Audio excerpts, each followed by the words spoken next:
स्थित बसवलं आणि घरी आणला. मला पाटील रामभाऊ हा तुमचा पोरगा, हा तुमच्या स्वाधीन करतो.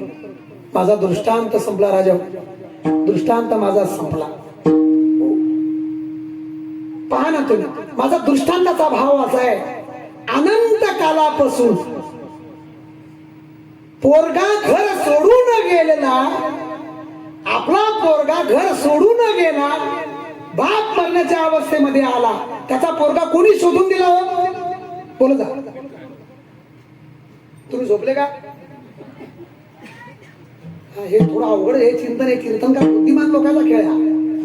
कीर्तन म्हणजे काय उगा टांगटिंग ठिकाणी टांगटिंग ठिकाण मारुतीच्या बोंबीत शिकला भुंगा हे नसतंच. मला आणलं या लोकांना खाली.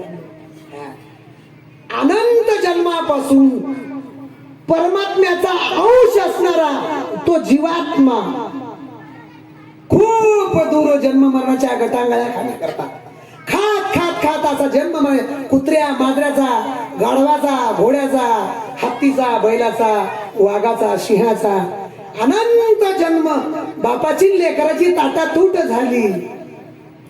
संत रूपी मित्र त्याला भेटला. संत रूपी मित्रांनी सांगितलं, रामभाऊ तुम्ही काळजी करू नका, हो तुमचा मुलगा मी आणून देणार. हो, आणि त्या मित्रांनी त्याचा हात